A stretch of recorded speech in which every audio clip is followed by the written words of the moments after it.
With the success of massive multiplayer such as Nexus: The Kingdom of the Winds, released in 1996, and Ultima Online following shortly after in 97, it became clear that there was a bright future to be had in online RPGs. In 1999, EverQuest exploded the genre stateside. The same year, and immediately after completing Chrono Cross, Square began to test the waters of the online universe. The developers of the company's first venture into the World Wide Web had quite a task ahead of them.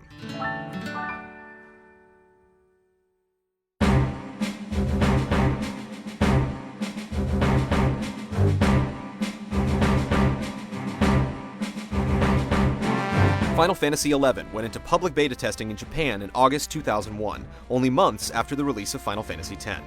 XI was one of the first games produced under Square's all-platforms, all-media ideals. This meant the game was designed to be enjoyed by gamers of different languages, localizations, and even platforms. XI still remains one of the only MMORPGs to accommodate players from all over the world to engage each other on the same servers rather than making certain regional distinctions. But Square's full plans for global connectivity wouldn't be fulfilled for another 4 years. Final Fantasy XI was officially released for the PlayStation 2 in Japan on May 16, 2002.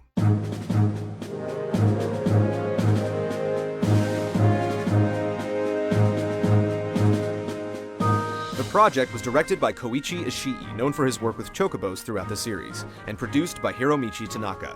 The patrons of the series, executive producer Hironobu Sakaguchi and image designer Yoshitaka Amano, also lent their expertise to the project.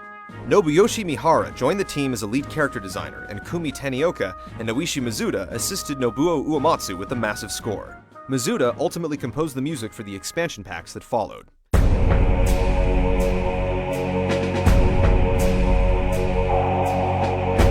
At launch, Final Fantasy XI began the saga of Vana'diel and the continuing mystery of its creation.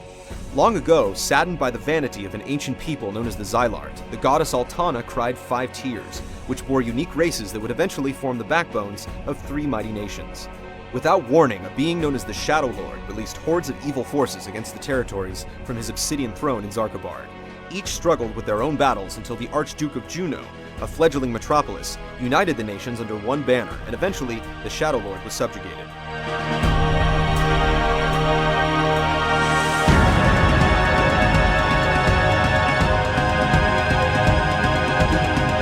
The story of XI began 20 years later. Players started by choosing their race, nation, and name. Servers were assigned, and world passes were needed for friends who wanted to play in the same realm. After a brief introductory cutscene, the inexperienced adventurers were faced with an expansive city to explore, and a hefty quest to begin. In the west, the Quan continent gave rise to the Republic of Bastok and the Kingdom of Sandoria. Bastok, the youngest of the nations, was a place of ingenuity and development, and home to Cid the Engineer.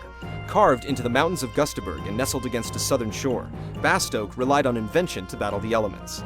Here, the innovative Humes researched new technologies as well as studied the artifacts of the past, while the mighty Galka sought refuge from a civilization abandoned and forgotten.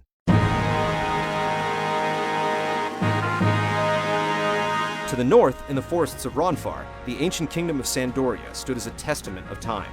The once proud empire had fallen to years of turmoil and political intrigue, complete with an aging king and 2 warring princes. Across the sea on the continent of Mindardia, the mystical Taru Taru settled the Federation of Windurst among the plains of Saruda Baruda. Naturally akin to magic and aligned with the teachings of the Star Sibyl, the Taru Taru built their city surrounding Heaven's Tower, a giant magical tree. After the ravages of the Crystal War, several Mithra, known for their agility and instinct, sought solace among the Taru Taru and were granted haven within Windurst.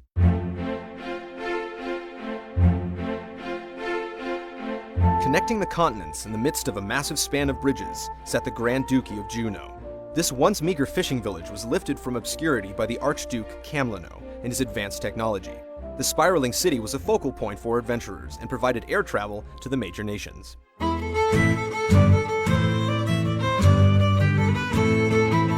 XI borrowed numerous conventions, including a number of different adventuring types, party-oriented fighting, and attaining powerful gear, as well as improving on several aspects of the genre, including chat systems, monster aggression, character weight and animation, and item creation. XI also featured in-game cutscenes that triggered when certain conditions were met, and it employed a fairly intuitive auto-translation system, both of which are still unique to Final Fantasy XI.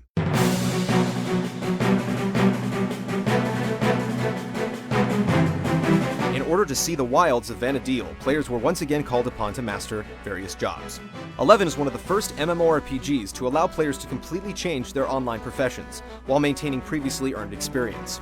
In addition, players could unlock the ability to set a sub-job from any of the classes they had previously leveled. These were always capped at half of the player's main job. Balance became a big issue in the ever-changing online world. The jobs had to look and feel like their traditional Final Fantasy counterparts, while maintaining an equal playing ground for characters of similar levels.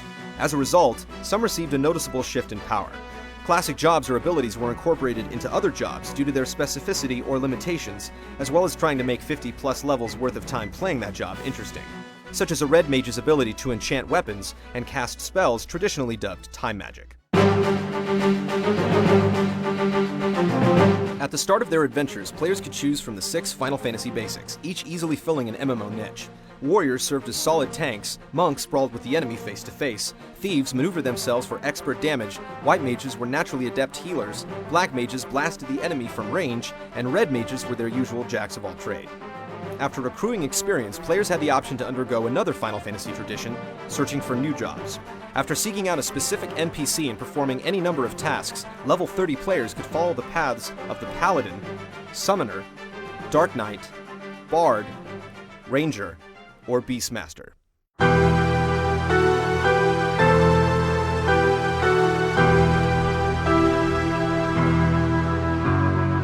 Although 11's focus was certainly multiplayer, there was a fairly linear story that unearthed the origins of Vana'diel.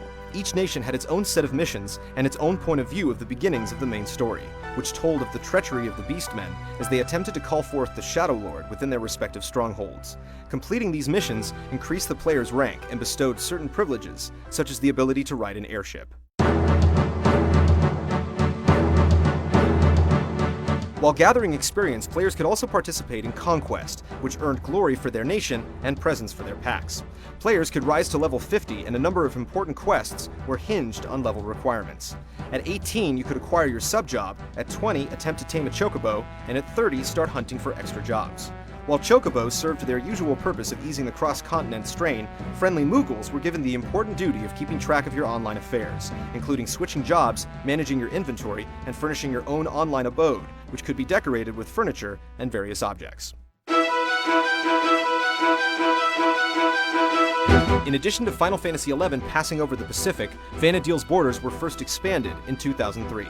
Rise of the Zilart, originally entitled Visions of Jurat, was released in Japan at the same time as the US release of Final Fantasy XI, which included both the original Japanese launch content as well as its first pack of bonus material. The level cap of 50 was lifted, and after players completed some fairly arduous tasks, they could advance themselves to level 75.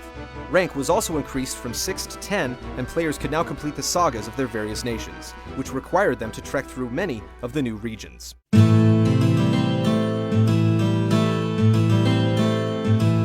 The world of Vana'diel got another familiar Final Fantasy wash with the addition of artifact armor. On the climb from 50 to 60, players could complete a series of quests that rewarded them with powerful sets of armor germane to their given job. The artifact armor was steeped in Final Fantasy mythology. White mages wore white robes trimmed in red, warriors bore limber red plates, black mages donned conical caps, and red mages sported familiar regalia. If that uphill climb wasn't enough for dedicated fans, Rise of the Zilart also permitted training as a samurai, ninja, and finally dragoon. In addition to conquering new jobs, summoners could also master their own. Rise of the Zilart brought Vana'diel's celestial avatars from their slumber. With a strong party, players could challenge these beings for a number of rewards, including the ability to summon them in battle. For proper balance, each of the avatars was aligned to one of the elements that govern the game. Truly masterful summoners could also hope to conquer Fenrir, one of Vana'diel's terrestrial guardians.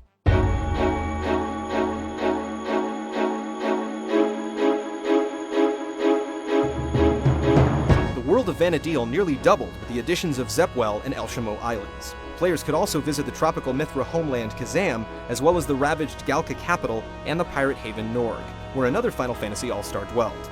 The saga of Vana'diel also continued on in a series of new missions designed specifically for the Rise of the Zilart content, which spanned a massive amount of terrain, eventually enabling the player to activate a portal to Talia, the ancient floating Zilart capital.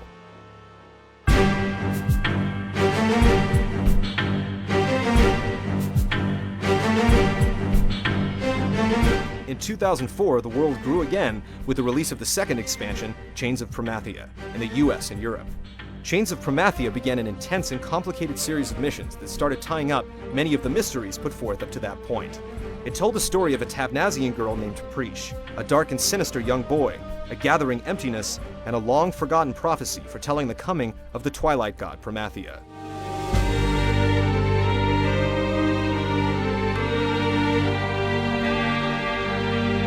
While no untouched landmasses appeared in Vana'diel, new areas were discovered by adventurers for the first time.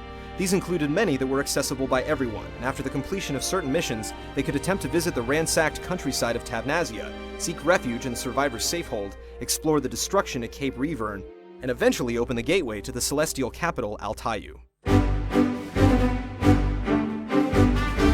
Even though no new jobs were released with Chains of Promathia, the expansion contained a wealth of content. Promathia was also notably more difficult than prior adventures, requiring an enormous amount of time, commitment, skill, and friends willing to help you out.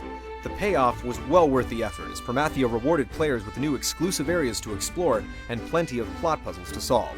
Diligent summoners could also attempt to challenge and command a new avatar after certain mission requirements were met.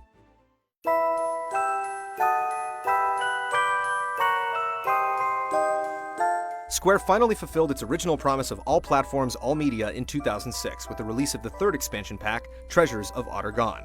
Along with the expansion, 11 was also released for the Xbox 360, marking the first time a Final Fantasy game was available for each console on the market.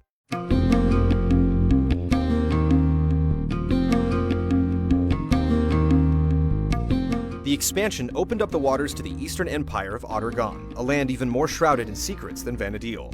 Ruled by the enigmatic Empress Najmira, the fortified city of Al-Zabi guarded a mysterious artifact known as the Astral Candescence, which provided its citizens with enhanced powers and was under constant siege by hostile new invaders.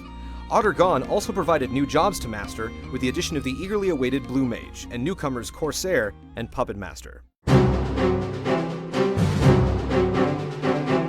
Treasures of Aht Urhgan took notice of current MMOs on the market and drastically curbed the difficulty levels from Chains of Promathia. Each area in the expansion was available for all players, provided they could survive the trek, and hunting in the wilds was quicker and more efficient due to a number of new system changes, such as the inclusion of an experience bonus, as long as the city maintained possession of the Astral Candescence.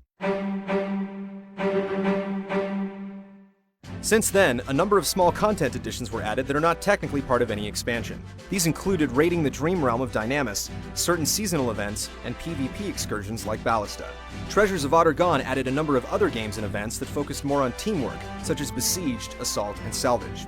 Several technical changes were also made, including infamous attempts to rebalance some of the jobs. Eventually, a reduction was made to many of the difficulty aspects of the missions from Chains of Promathia. Chocobo breeding and racing became available, and the option to choose a server upon character creation was added.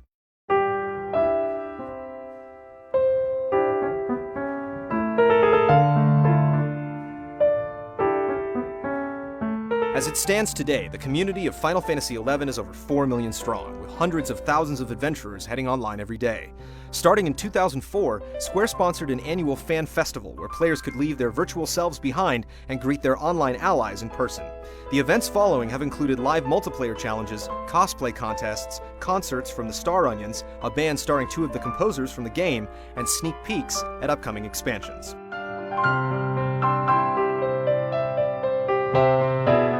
Despite featuring the most elaborate storyline and immense world map the series has ever seen, Final Fantasy XI was generally shunned by even the most dedicated fans of the franchise, who scoffed at its unconventional inclusion in the Roman numeral legacy. Criticisms were mostly laid upon the persistent grinding needed to ascend through the game's ranks, along with numerous unpredictable elements common to online play. Final Fantasy XI is also a very unforgiving experience, making you work your tail off for most of the landmarks in each job's progression. But some would argue that that's what makes its achievements so rewarding when the battle is finally won. Contributions from the active population and extensive expansions like Wings of the Goddess ensured that Vana'diel would keep growing as long as there were heroes brave enough to protect its lands and adventurers bold enough to seek out its secrets.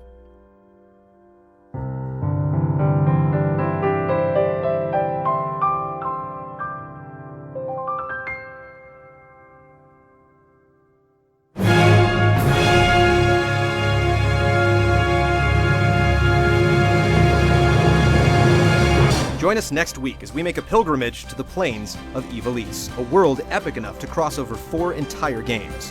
These include the original Tactical Voyage, an action-adventure murder mystery, a handheld fairy tale, and the 12th and most recent installment in this groundbreaking franchise.